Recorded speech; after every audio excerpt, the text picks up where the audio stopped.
Hi, everybody. Hello. Hello, everybody. Welcome to Tea with Mr. V, a show where I sit down with other creators, and we have some nice chats and we have some nice drinks. We have On today's episode, oh, What? No, I'm sorry. yes, I we just do. thought it Okay, fine. On today's episode, we have the wonderful Aaron ObsidianOlive joining me today. I'm okay at best. Come on. This is my show. We follow my rules. You're wonderful. Oh, Okay. I just realized. I had you muted that whole time. The stream did not hear a word you just said. I'm so sorry. Okay. So That's how I'm okay at Backtracking. best. Backtrack. Restart. Watch this. Okay. And Look. wait for it. And we're live. Okay.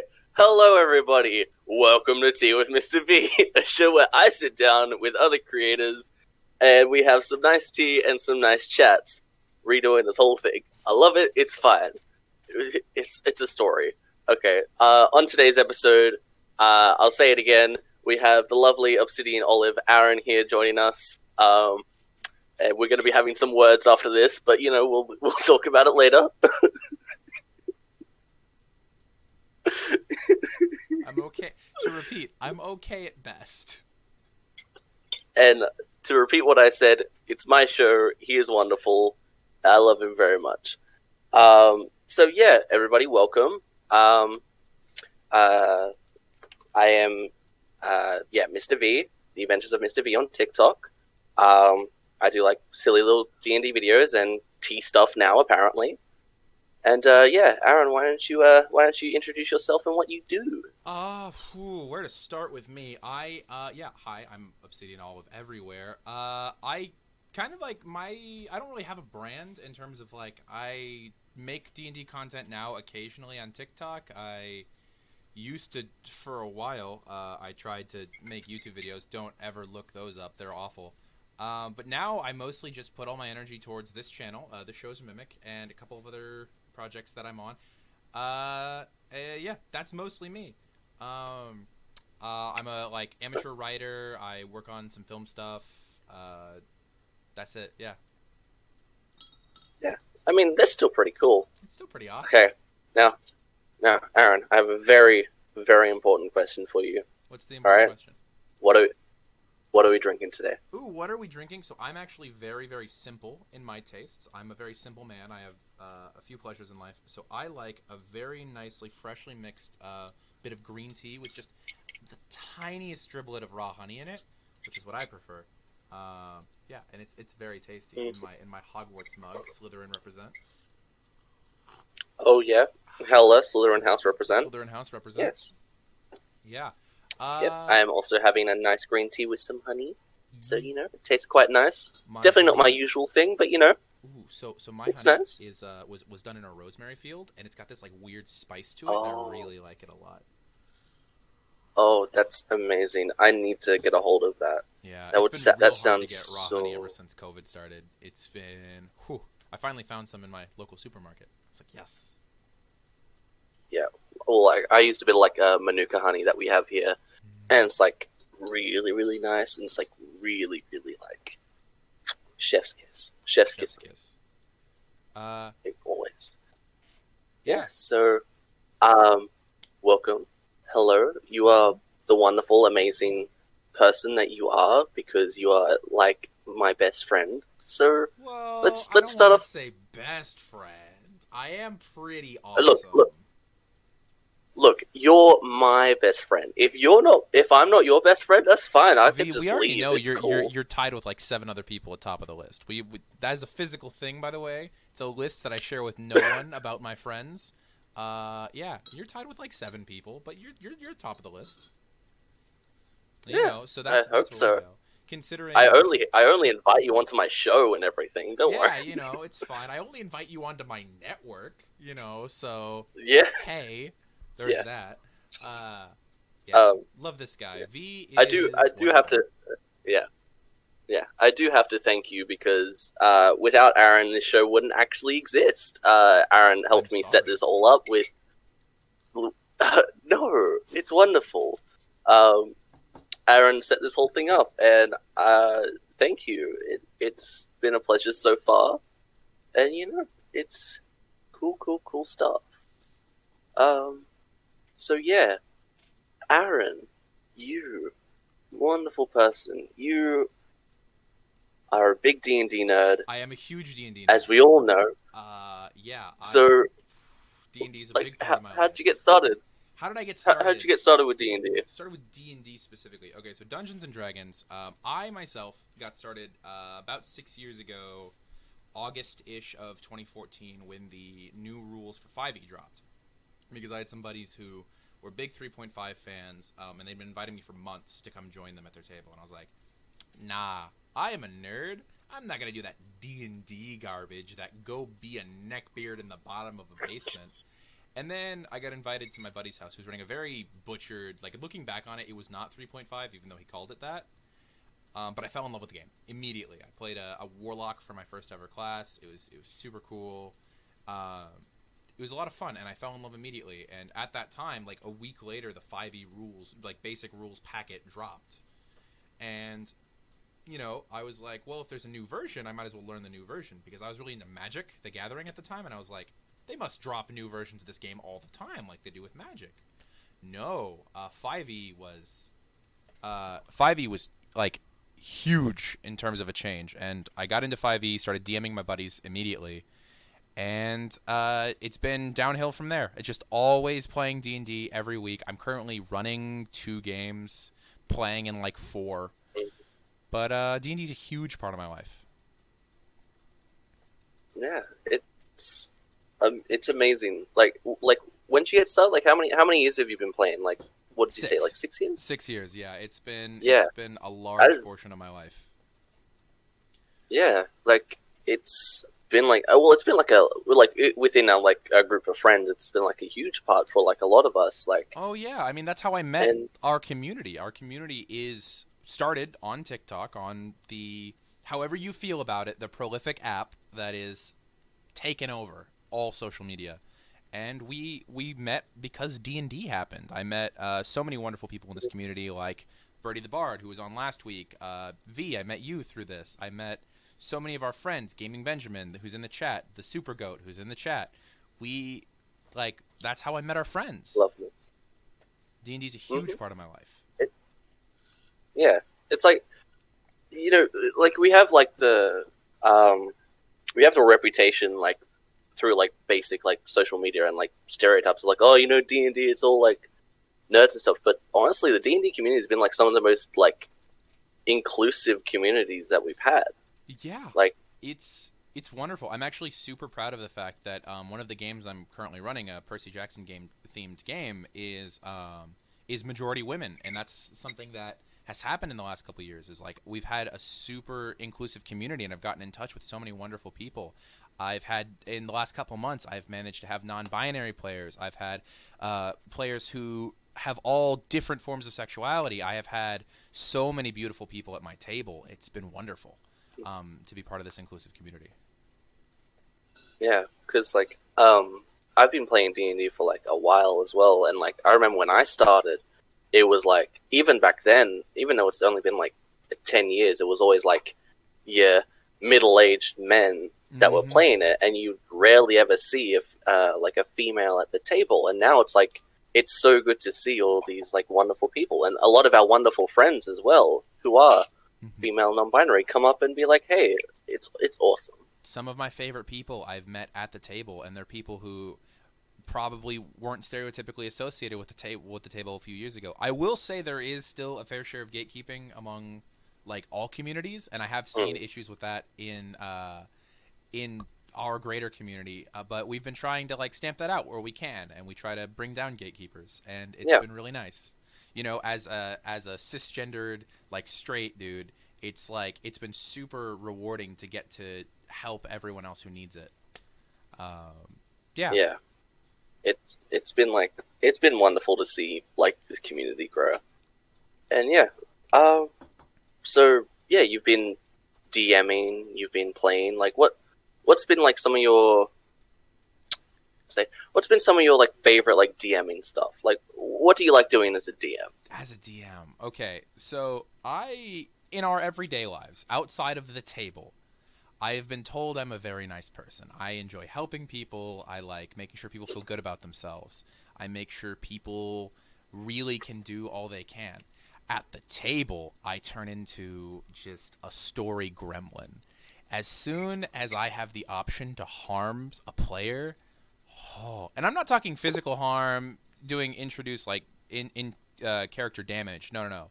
I don't want to deal 50 damage to your character. I want to do 50 damage to your soul.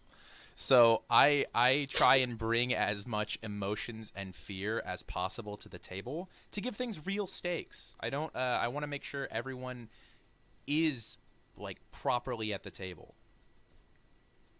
Yeah, that's what I prefer. I prefer when my players are terrified, when they don't know what's going on. Yeah. That's my favorite part. I've heard so many stories about your DMing style, and it's like I know, like you've said it like outside of here that you're you've a self-proclaimed okay DM, but honestly, it's rare to find DMs like who are willing to even produce a story, instead of just like like a story for their players. So okay, so I was gonna talk about this for a second because I heard something this week that kind of made me reevaluate the DM specific community, like not just Dungeons and Dragons, but people who run games. And it's something that I've never heard about before, but once it was introduced to me, I immediately understood what they were talking about, which is a thing called the Matt Mercer effect. Now, Matthew Mercer, for if you're somehow in this community and don't know who he is, like, I'm sorry, you should really go find out who he is because he's an amazing human being. He is one of the best DMs, period, of all time.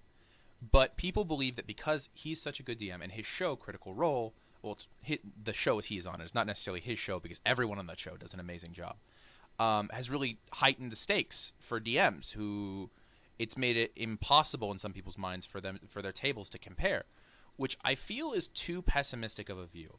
I agree that Matt Mercer has risen the standard for what it is to be a DM.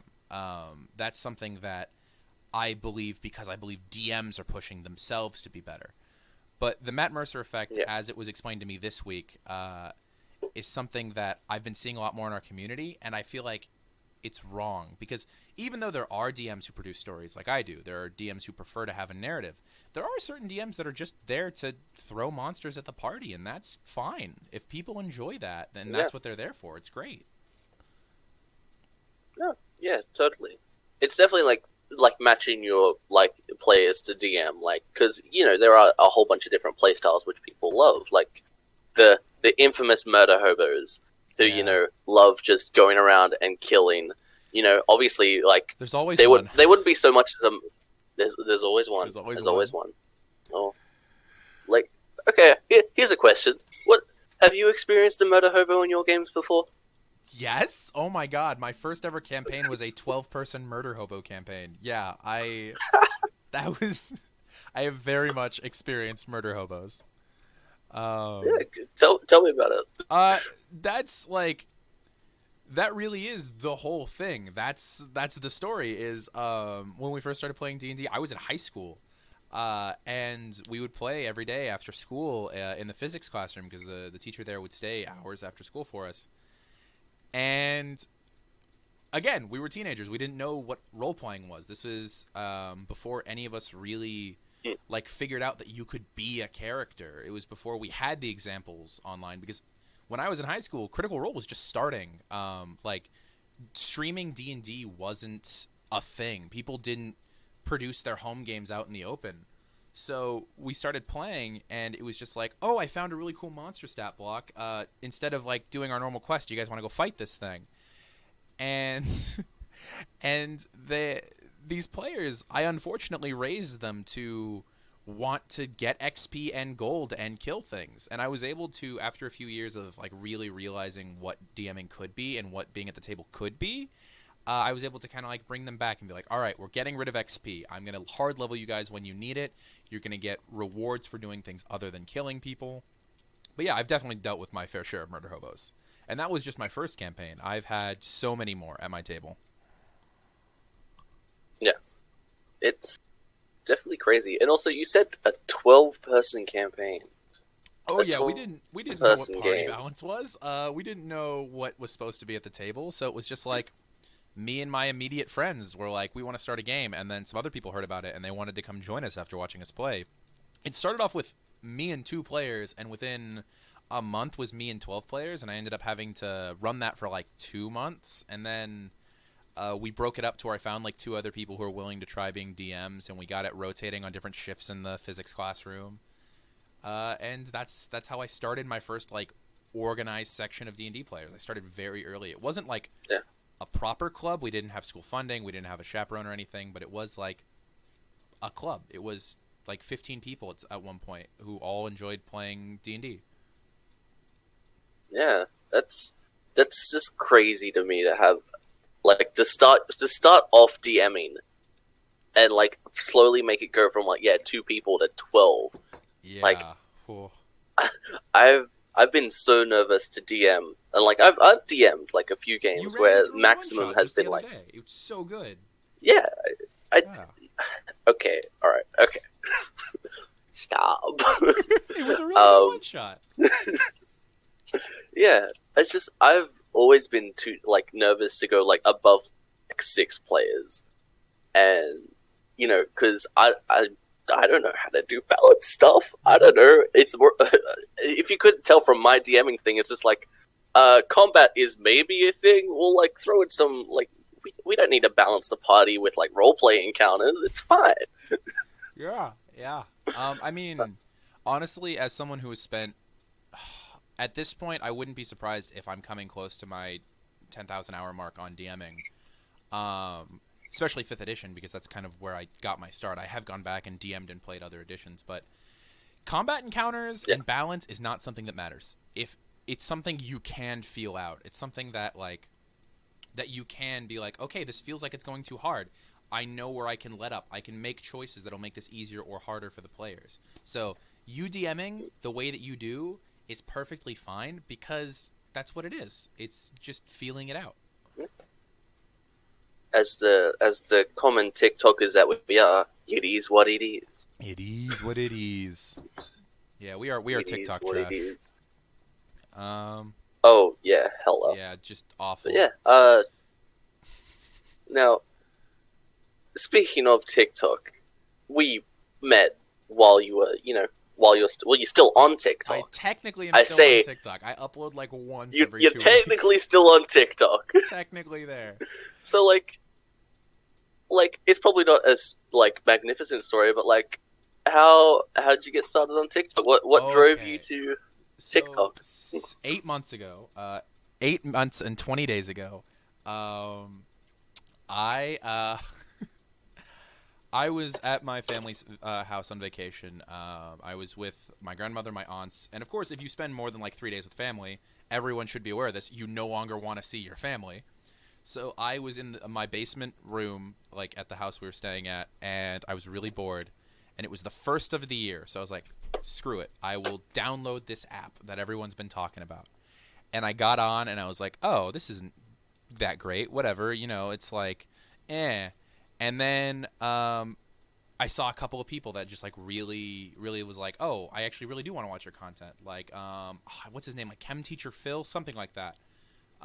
He makes a lot of really cool stuff. I saw the remnants of the beard off from like Iron Sanctuary and Beer Bong John. That was the thing that happened.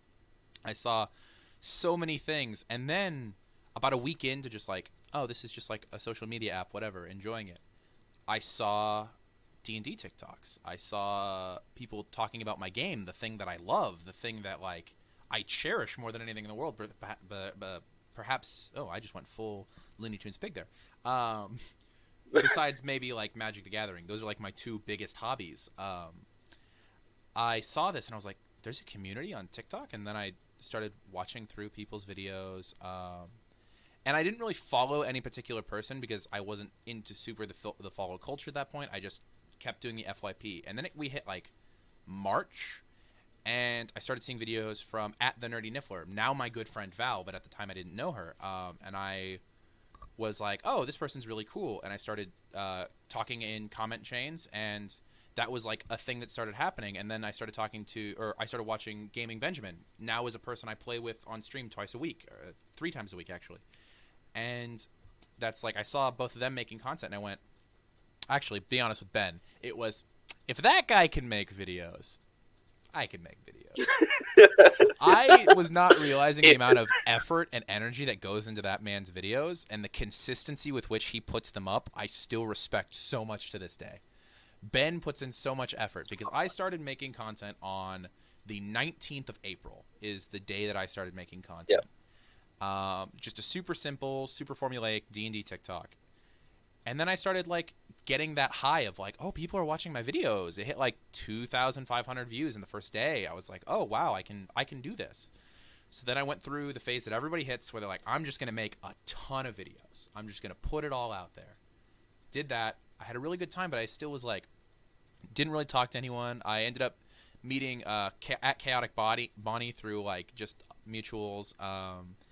And I kind of talked to a couple of people, but I didn't really text anyone over mutuals. And then Val, she ends up putting out this offer maybe a month later. 15th of May. Because there was this thing going on, this lemon content thing, where people were making D&D videos regarding lemons. It's a really weird, very niche TikTok thing. But it was just like this. I thought it was a meme, so I just went and I made a video in my kitchen, and I bit a lemon, and it was disgusting, and I hated it. But then I got a text from Val that was like, "Hey, you want to know what's going on with this?" And I was like, "Sure." And she ended up like bringing me to a Discord and introducing me to a ton of other D&D TikTokers that I had just been talking to. I'm now great friends with so many people just because like I got brought into a Discord, and then from that Discord, we just played a lot of games. We played D&D. We played Jackbox. I now play Valorant every day with a bunch of D&D TikTokers just because it's like, that's my family and my community now. I talk to them for at least 6 hours every day because what else am I going to do during COVID? It's, it's been definitely like a wild ride, especially for for a lot of us where we started off making videos being like, oh, there's a bit of a community. Let's see if, we'll make videos. And then suddenly the elusive Discord that everybody, wants to be a part of. I say that in quotations. So like, we don't need to get into that. That was we don't need to get into that. Yeah. But like, yeah, it's been such an amazing journey, and like, yeah, we've met so many of our friends. I met you. Yeah, I met through you coming on. It was, and we've been worst enemies ever since. Because you've just been always there. Like, we've always hung out. Yeah. I think it was like your first day coming in. I think you hopped in the VC like first day, and I was there. Yeah, and I was just like, I didn't know how to refer to you. I think I remember started calling you like Olive. Yeah, a lot of. I didn't want to call you Obsidian. I was just like, into that, hey, Olive. Chat. There were like 20 people in there, and I was like super nervous, so I like said hi to a couple and was just kind of there. And then I had my first ever real like Discord conversation with people that night at like 2 a.m. I was on voice chat with Offbeat Outlaw and Game Raider Girl Ivy, who's one of my favorite human beings, just straight up. She is this super impressive jugger. Is she really? Oh my god. Yes. Yeah. Hi, Ivy. You are one of my favorites. Her like 1,000-person Discord, link in her bio, is a juggernaut of family and just fun and D&D and inclusivity, and it's she inspires me. Every time I see her content, every time I see her make anything, do anything on a Discord, I go, that woman is like a sister to me, and I love her very much. She's so great. Oh yeah. Yeah. So that was like my first real Discord conversation was Offbeat Outlaw and Ivy and I at 3 a.m. We ended up talking about like theater majors for some reason. Yeah. Yeah. It's crazy. Those 2-3 p.m. chats are nuts. Dude, we have those like 3 times a week, and they're always a lot. Yeah. Only 3 times a week? Okay, it's been like almost every day. Yeah. Minimum 3 times a week. Minimum but 3 yeah, times a week. It's always But yeah, you also mentioned one of your other interests which I know you can talk about, is Magic the Gathering.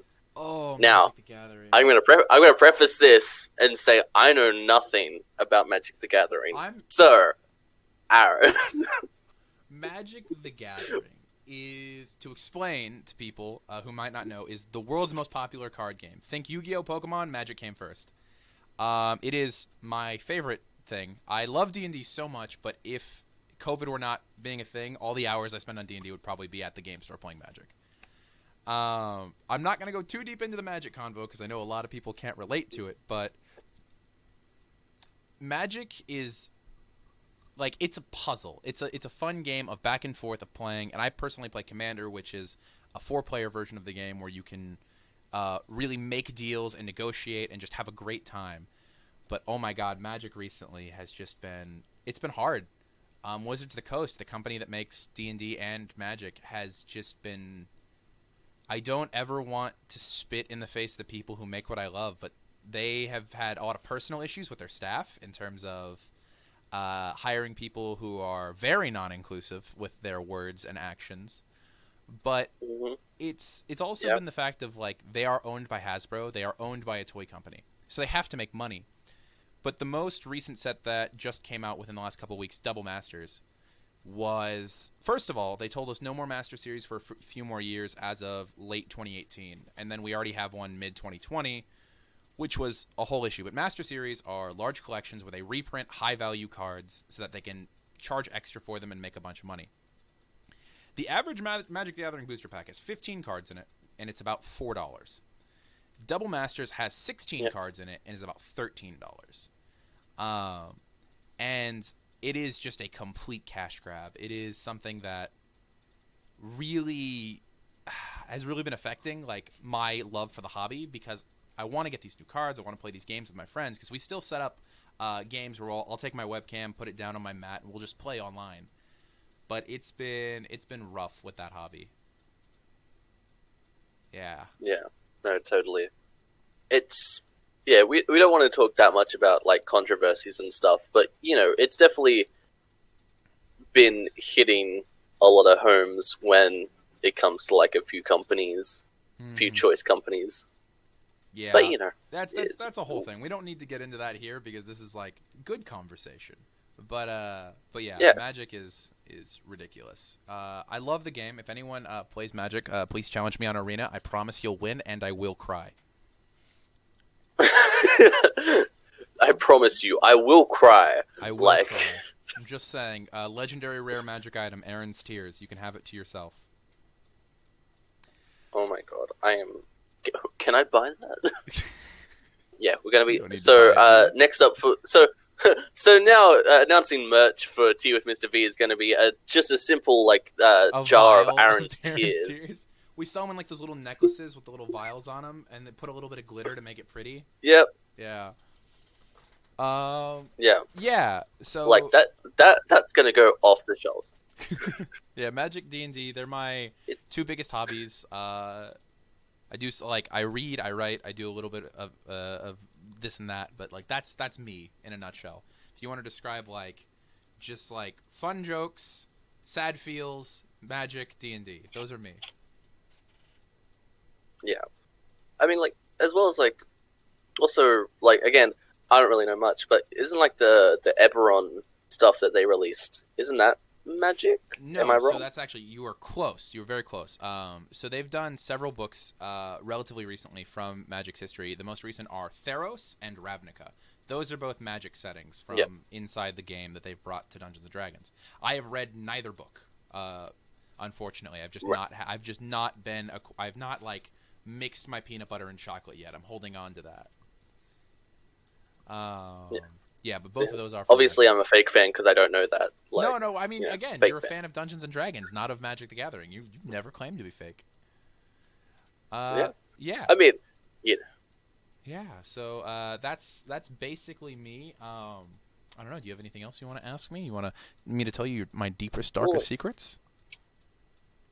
I mean, like, if you're willing to open up for the stream, okay, I have a huge secret. I farted in church once. Shh, don't tell anyone. As a devout Christian boy that I am, I feel offended. Damn, that was a demon coming up out of me. It's just rejecting you slowly. But yeah, here's one thing. Okay.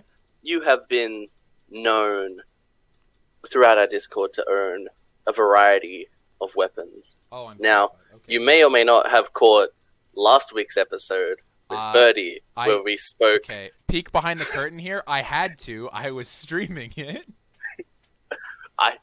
I know. I just wanted to come on.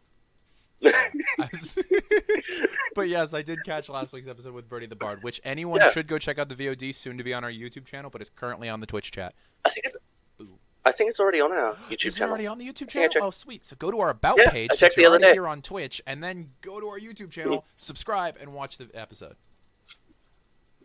But yeah, as a resident weapon lover, we don't need to talk about it for like an hour. But like, what's been some of your like favorite weapon and weapon experiences? And we're on Twitch, so we're allowed to show it. I'm sorry, what?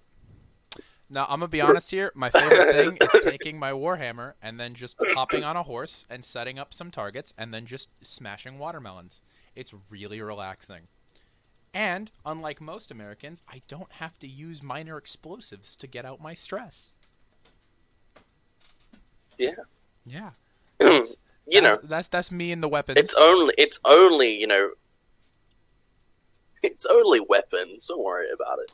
Yeah. But also, don't you? I remember this like very vaguely. Don't you like help run like a little thing, medieval thing? Yeah. So I guess sad feels, good jokes, D&D magic, and another large portion of my life that I've not talked super large about on our Discord, but I'm totally fine sharing it here.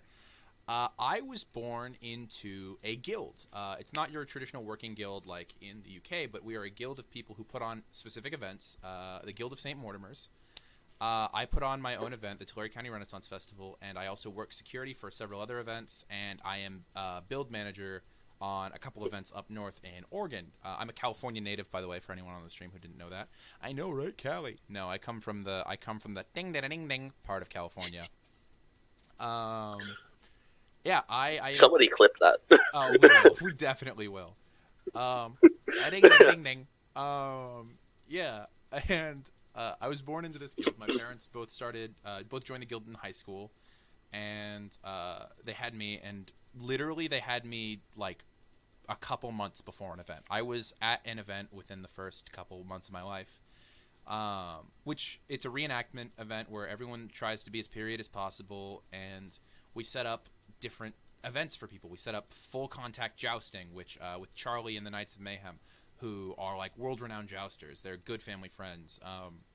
We do all these awesome things, and yeah, that's part of like that's a large part of my life. Is I go to all sorts of events across event season, and I work security, I cook, I build them, I do so many things for them.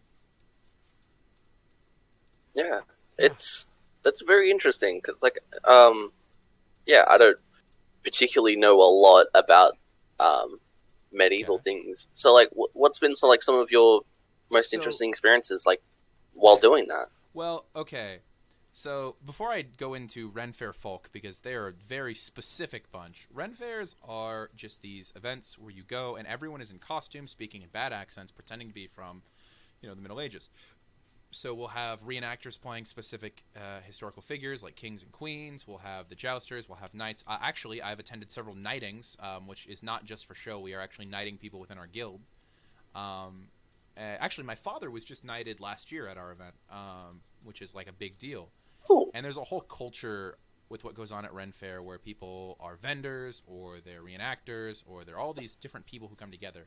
And after hours, they are all very horny, very drunk people. They are the like prime be gay do crime.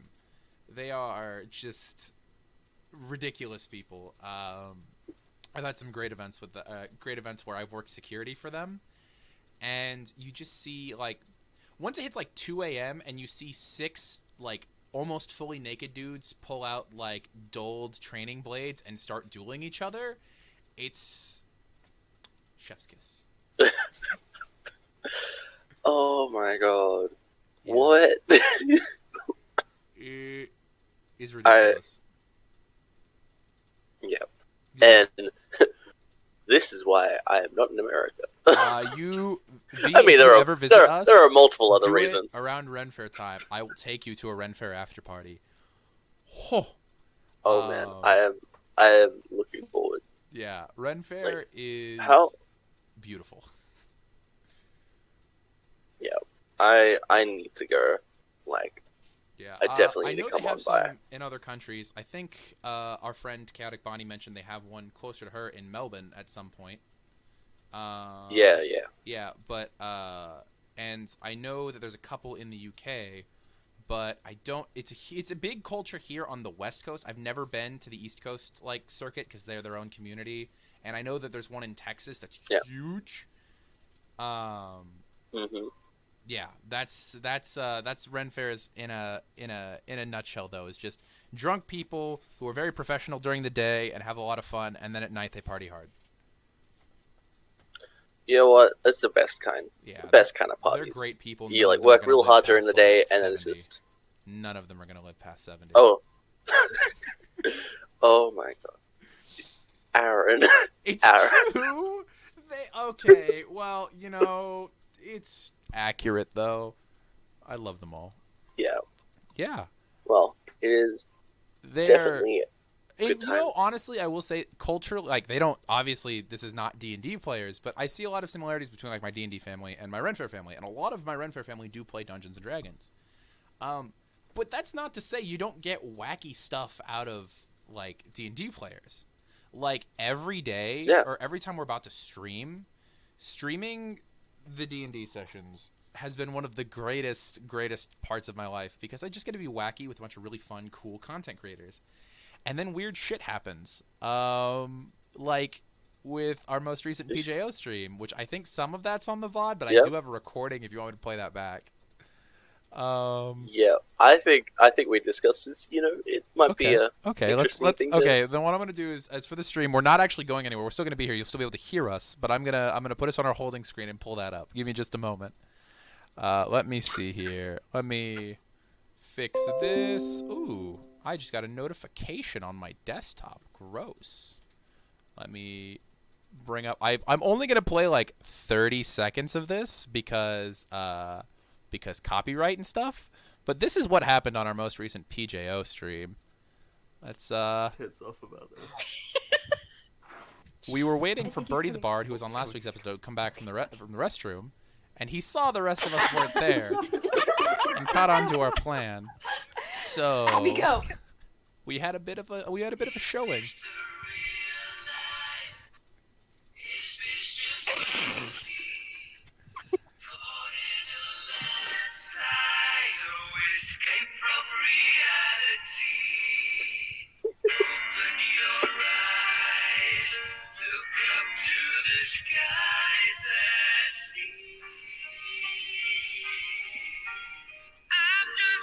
Yeah, so that's what we do in our spare time is we really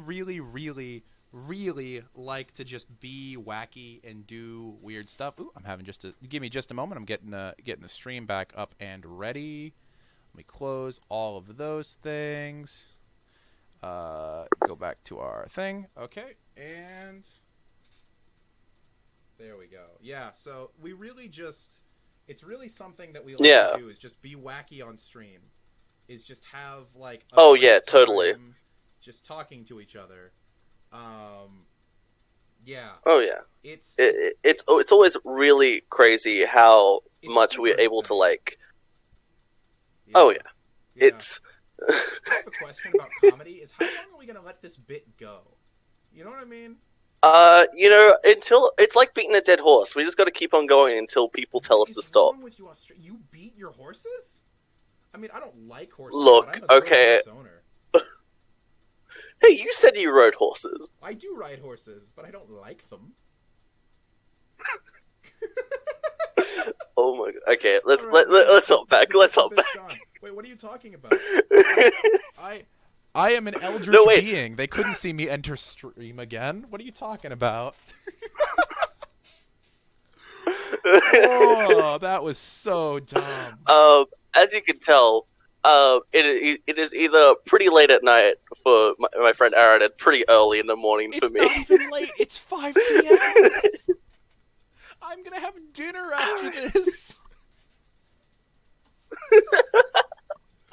Look, Yeah. we here at Tea with Mr. V, we pride ourselves on having good conversations. But you know, there are times. There we have are our time. really good times. We have a good time. That's the whole point. That's like the second thing, right? Is Yeah. good friends. Yeah, Ugh. good friends, good conversation, and good tea. You know, and you know what? Yeah, like right I'm having there, some right real good there, tea. it says good tea, good friends, good conversation. Exactly. Yeah. And I'm and after that whole thing. Oh, should we you know, set up like? it's Should we tell the chat what the next segment is a few minutes early, just so that they can like get ready for it? yeah, sure. Okay. Yeah, we can do want that. to take that, Mr. Host? So, we're probably gonna be doing some Q&A, like some advice. If you guys like want to ask any questions towards me and Mr. Aaron, And they don't even have to be that about would me. be- I'm a DM of like 6 years. Ask me anything. Yeah. Go for yeah. it. And I've been playing D&D for like if you want to ask questions about like D&D advice or stuff like that, like go right ahead. Or I magic. do have- I'll tell you my favorite combo. I do have a question. Okay. I did receive a question from the lovely Super Goat Moose, who is here. Oh, okay. The super good how Mr. Mustafa. So, Yeah. Name so nice you got to say it twice. Yeah. Oh, hella. Like, the OG, the man, the myth, the legend. The legendary beard. Such a good beard. Mwah. Shep, Absolutely. As someone who We can't do simp for facial this hair, man. my TikTok followers from OG videos will know I can't do a beard. Yeah, his beard is so hot. Mwah. But yeah, we have, now, obviously, we are on this amazing channel, Shazam, This Show is a Mimic. So, how did you and Shazam get started together? Oh, that was actually, I didn't know what I was signing up for. So Bertie the Bard was running a campaign with a couple of people that I'd heard about. He'd actually come to me with like some questions as a DM because like, you know, DMs love talking to other DMs about their campaign and getting ideas and doing things. It's something I throw things at you all the time for upcoming stuff. Didn't I like just tell you who the BBEG of the Percy Jackson campaign was like 2 days ago? Oh, yeah. Yeah. Yeah, you totally did. Yeah, and Bertie and I were talking about it, and he had mentioned that he wanted to bring in an extra person. So I was like, okay, cool. You've only been playing for like 6 weeks. I'll jump in with a character. I had a very specific idea for like a ranger that I wanted to play. And then like a week before our first game, I got unfortunately like it was like 2 days after I joined.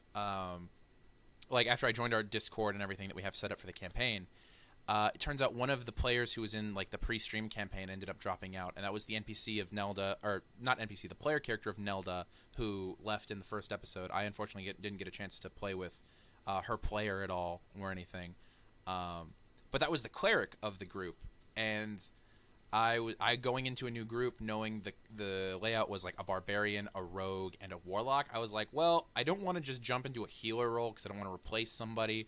So I changed my my ranger into a wizard, and he became Longest Shadow of the Moon, the character I play in the Shazam stream now. And then about 3 days, so 2 days later, about 3 days before our next session, Bertie texts me, he's like, hey, you're all down to stream, right? What do you mean stream? And he went, oh, the game is going to be streamed. Didn't I tell you? No, you didn't do that. Yeah, so I didn't know that Shazam was going to be a show until about 3 days before it happened. And that was a fun thing to find out. And like they had already like picked out the name and they'd started figuring everything out. And I was like, okay, well, you all seem really excited about this. And I love all of you as people. They're now some of my closest friends. You know, I hang out for like 40 hours a week with Ben. Bertie is like one of my closest confidants. My closest confidant is on that stream. It's just like I have so many people that I love and that are related to Shazam at this point. But yeah, I jumped in and I ended up playing with them on a weekly basis. We ended up taking not a month hiatus, but we were on and off for a few weeks because of like Birdie going on vacation and stuff. But that's how I got involved with the show as a Mimic. Eventually, we ended up like talking to Britt and Ray, who were already going to run a campaign for the two of us, and Birdie and everybody, and then we're just like, if it's Bioshock themed, it seems like fun. Let's throw it on Shazam. And that show launched, and now we've got our third show in the form of Tea with Mr. V. Yeah. Yeah. That's this a lovely K in the crazy, chat. wonderful journey is just like, I love everyone on this show as a Mimic. Everyone who is on screen and off screen and has done things for the stream is one of my closest friends, and I love them all very much. Even if they get on my nerves, even if like sometimes we disagree on things, we are friends no matter what. Straight up. Oh yeah. Yeah. Like we love each other here. Yeah. It's big love, big love, big feels all the time. I have a question. Oh, you have a question. I have okay. a question. Yeah, for you, Mr. Aaron. Now, I know you've explained this to me before, but you've had some of the coolest ideas for characters. What has been some of your favorite characters that you've made? My favorite character. Some of your favorite people. I know you are a forever DM TM. But I am a forever DM. Yeah, I have gotten to play a few times over the last few years, and I'm playing more now than I ever have. The fact that I'm on 2 streams where I play characters, and I'm in 2 home games that are kind of on and off where I play characters. It's been really fun. My favorite characters. So I have a go-to PC who he's kind of like a template for a character. His name is Malachi. He's a Tiefling Life Cleric. He was my second ever D&D character, or 5e character. He was my third ever D&D character. And he's just this guy who wanted to reject the stereotypes of being a Tiefling, of being someone with Infernal Bloodline, and really like go into that and become someone who is the opposite in every way of what a Tiefling should be. And that like ended up turning into a really fun character arc in terms of I had someone who drove his decisions to be opposite of something, which didn't actually lead to him being the best person he could be. And it was a really interesting character that I got to run, and I go back to him when I need him for one-shots. I go back to him all the time. But honestly, 2 of my favorite characters I've ever built, I'm playing on stream right now. That's how little I've gotten to play. I'm playing Longest Shadow of the Moon, this guy who has a very weird outlook on life and has very strange ideas of what it means to be honorable and what it means to show people good faith. And then I'm playing the character of Etch, who you play with on our weekly Bioshock stream. Yep. Tomorrow at 7 p.m. EST. Don't be late. Yeah, we're doing announcements. We'll do announcements. Etch is... I haven't figured him out yet, because he definitely hasn't figured out himself. No one has figured out Etch. Etch is a mystery to even me, in that he's this character who was born 2 weeks before the campaign started, in terms of the fact he's an automaton. He's a robot. He goes around knowing that he has a self-destruct sequence installed manually into his neck that his creator can push at any moment. And he's really like basing his relationships off of what he sees going on in his party. It's such a weird out-of-body experience to play Etch that I really, really love, and I can't wait to see more from him. Like, cause it's like relearning, or like not even relearning. It's like learning how to live. Yeah, again through like the eyes of learning how to live with a super unique perspective. Like, whereas Long Shadow is like, with Long Shadow, I tried to take all the best parts of my personality and a little bit of the worst parts and put them into a character I could really relate to. Etch is something completely alien to me, and that is so much fun. So those 2 are currently like my 2 muses, but yeah, if I had to give anyone else an honorable mention spot, it would be Malachi, who's just an archetype I go back to constantly. Yeah. Now, and as a self-proclaimed cleric main, like yourself, I'm pretty sure. I am what's been like... So I was a cleric main for 5.5 years. And then I entered this group, and one of our best friends is at coolest_dm, coolest_dm, is Abby. She is the best cleric main I have ever met. I have played all but one subclass for clerics. I've never played a knowledge cleric, but we've both been in this, like, we want to play every subclass.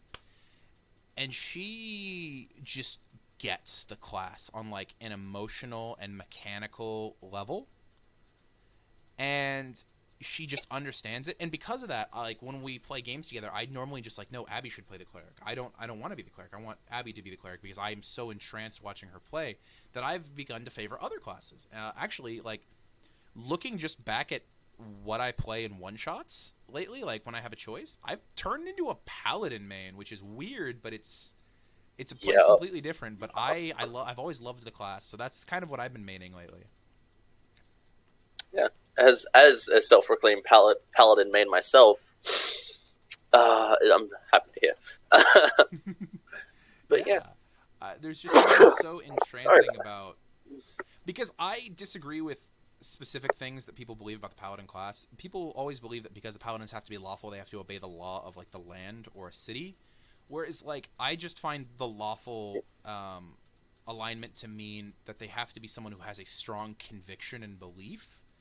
And that sits with me such, like, an emotional... Like, honestly, little spoilers for our ThisShowIsAMimic campaign, but, like, based off of a couple of in-game characters and the situations that have been going on, I've been legitimately talking to the DM about possibly multi-classing my wizard into paladin, my character Longshadow, because he is someone who has such strong beliefs and such a strong conviction, and that redemption paladin, that third level, like, oath that you would take, he has this there's another character in the campaign who, even though he is very clear in that he will not offer ultimatums, he will not force anyone to do anything else, he does want to in some way redeem them. He wants to take this character and make her greater than she is, because he knows that there's compassion there. And he has that with another one of the characters, but he doesn't know how to reach out to that person yet. So it's one of those things where I've legitimately considered multi-classing my wizard into a paladin, which would be mad as hell, but, you know, it's also really, like, thematically might be where the character goes.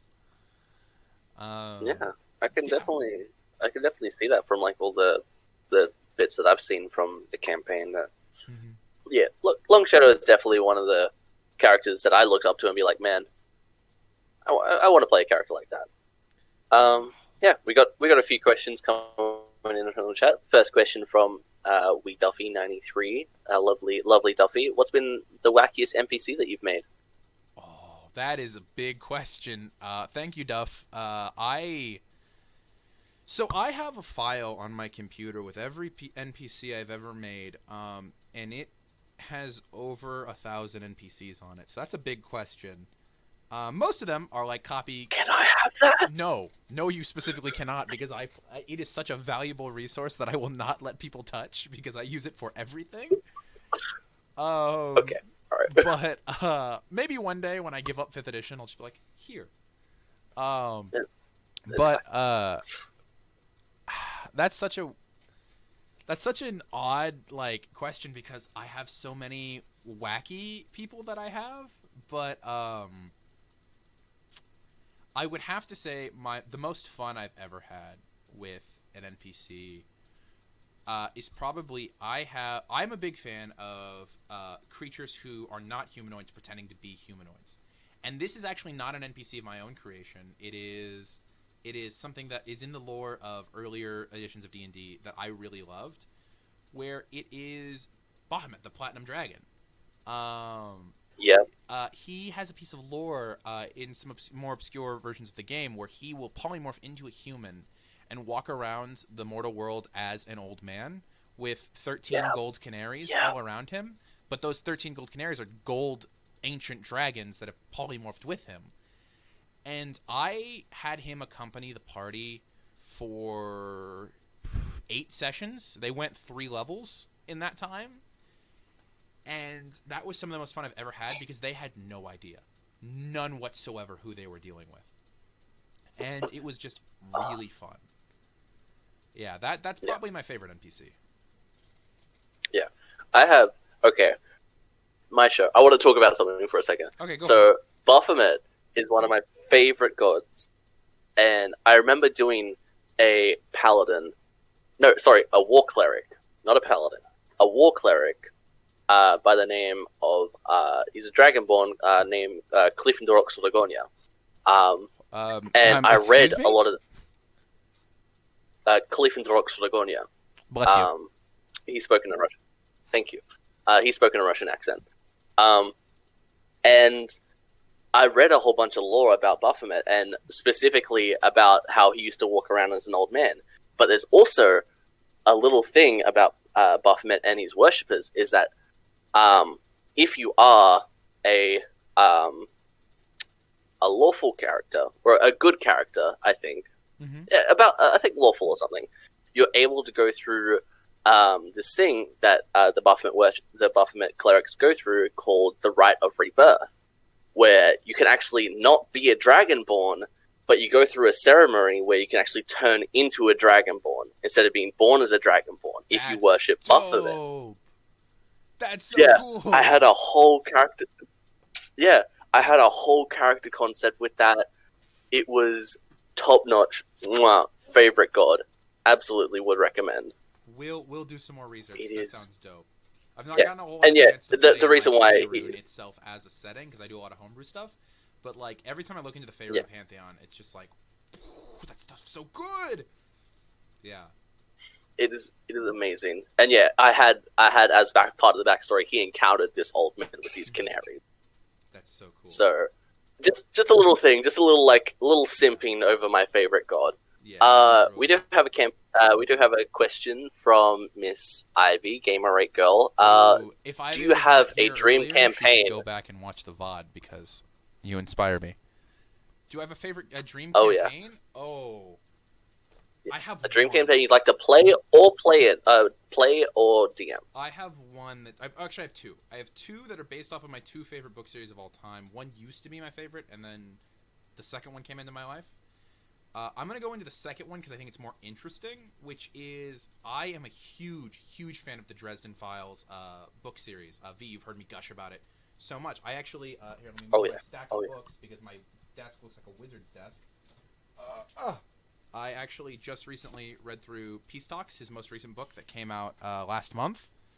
It is my favorite book series of all time, and I would love to have someone as knowledgeable as like I am in the book series run a like high level campaign through Chicago, playing as modern wizards and in like the Dresden universe. That would be amazing. That's my dream campaign. Dream. That sounds amazing. From everything you've told me, like the whole urban fantasy setting, I love it. It's chef's kiss. I need to read those books. They're very good. Yeah. Yeah. Okay. We got a few more questions. So from the lovely Coffee Kisses K, if you could have one class's powers / abilities in real life, which class / subclass would you pick, and why would that be? Okay, I'm glad they included subclasses because that changes my answer. I am gonna go with So this is how you know I'm a nice person and not a good person, because I want to immediately figure out how to get the most out of my abilities to make the comfort of my life better, right? And my first thought is to acquire some amount of power in the world and forge my own country and make myself the grand ruler of this country. That's my first thought. I want to become a totalitarian dictator. And you know how you do that? Yep. You turn America on itself. There is nothing more successful in America than a televangelist. But one that could actually cure cancer? Hold the phone. So, my first thought was cleric, obviously, because lesser restoration gets rid of cancer. So, that's a second level spell. You can do that once you hit, like, 5th level. You can do that, like, 4 times a day. But because you threw subclass in there, I'm going to go Divine Soul Sorcerer. Because then I can really do things. I can use that meta magic to change how things work. I can still access all the cleric spells, but also I don't Like I can do all these things, but then I also have the power to protect myself, because that's something where people would obviously want to take advantage of that power. They would want to kill me. They would want to do all these things. So those are where I'd go. Also, like, that was like the meme answer, but like honestly, being a cleric or someone who has access to cleric spells would just be something where you can do good. You can save someone, even if it's only for a little bit. You could put off their pain. You could do so many things with like cleric spells that I feel like there's no real other answer. Like, in today's society, being a barbarian or a fighter is cool. It's not gonna do anything for you. You're not gonna be able to properly help anyone with that. Being a cleric is where you're at. My immediate thought would be a wizard, actually, a wizard of the school of divination. That would be insane and very similar to what I was doing without the healing. Yeah, that's thinking about the future. Yeah. Yeah, it would definitely be okay. That's insane. Yeah, we got one last question. I'd say we got one last question before we hop off for the night. Okay. So this is from Moose, the lovely super goat. If you were shoulder tapped to work on D&D 6th edition, what would be the one thing that you would add or / change? Any homebrew rules, any rules as written that you'd like to put less emphasis on? Like how would ObsidianOlive Aaron design? You should have asked this D&D 6th edition 45 minutes ago, because I have lists. I have so many lists. I love 5th edition in all its glory, and I love how easy it is for people to get into it. But I don't love the amount of support they don't give DMs in the rules. The first thing, they have a section in the DMG regarding group checks and like kind of how the players should go about doing group checks. I want there to be a unified rules system concerning things the party can do together, because I feel like a lot of hurt feelings in the game come from when one player is essentially just has too many moments, has too much where it's like, you have the god stat, you do your thing over and over and over again, and unfortunately not a lot of other people get to take part in that. And having a unified set of rules to where you could have the party as a unit do something, where and this of course envelops a lot of other things I'd really like to change about 5th editions. I'd like to disconnect the skills from the stats. Like, I want to disconnect intimidation from charisma. I think you should be able to do intimidation through many things. Strength, intelligence, like being able to outwit someone and intimidate them. That is something that I would really love. Is I want to I know that they've said in Oracle texts and things like that you can do that, but I want a unified series of rules for that. The other major thing that peeves me, and they're kind of fixing it soon, is stat bonuses from your chosen race, which I get that that's a grandfathered thing from earlier editions. I've gone back and played all the way back to 2nd edition, but it is a thing where it's like there are roots as to why those were okay in the 80s and should not be okay now. And personally, this is a personal thing, is I really like low stats in terms of like not even negative stats, but just like I like it when it matters when you get a stat boost and everyone doesn't start the campaign with 20s.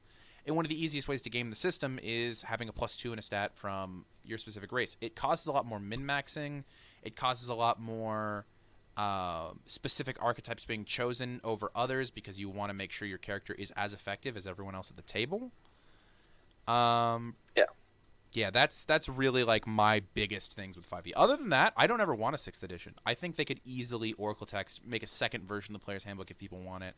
Even though I know they've said they'll never make a Player's Handbook 2 or Dungeon Master Book 2 for 5th edition. They've done it with previous ones, but they've said they won't. But, you know, Wizards also said we'd never get another Master set, and we got one earlier this month, so hey. Yeah, you never know.